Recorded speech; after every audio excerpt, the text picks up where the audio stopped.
In Iraq, what was so weird about it, like the two things that really stuck out is, because sometimes you're just like hanging out and mortar or rocket fire starts raining down and you've got a shelter in place and you're like, what the hell are we actually doing here?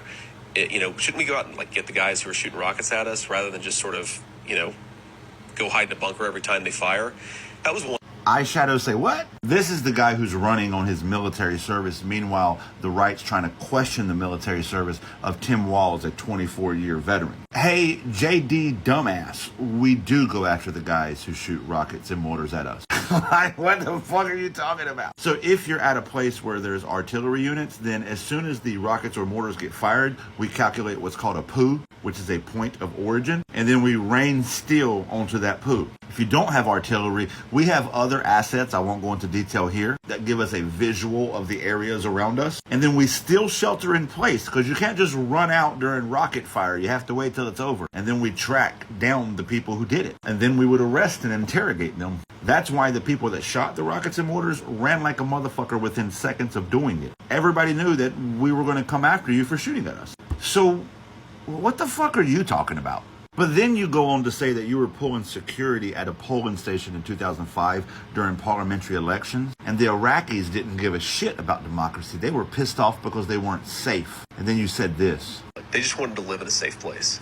Like they were pissed at America, but they weren't pissed at America because we were, more socially progressive than they were. We gave rights to gay people. Like, that's not why they were pissed at America. No shit. They were pissed at America because we were the strongest country in the world and we couldn't keep car bombs from blowing up in their markets. And they were just pissed off about it.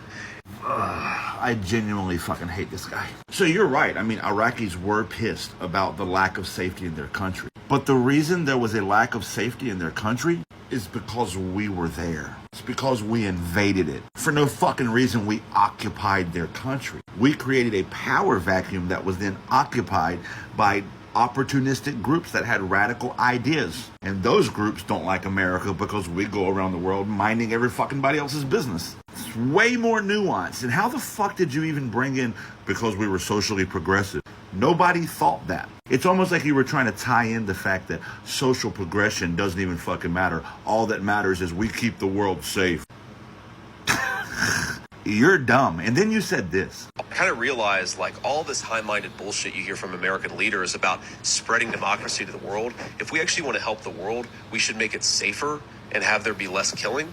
That is the best influence America can have in the world. That weird moment when you walk face first into the point, but you don't see it. You're right. The best influence America can have in the world is less killing, which means we should mind our fucking business and stay the fuck out of other people's governments. Stay the fuck out of other people's countries. Stop occupying countries just because we can. Stop subverting world leaders because we don't like their policies. Stop giving America a fucking free pass on our unadulterated imperialism and calling it spreading democracy. Signed, a veteran.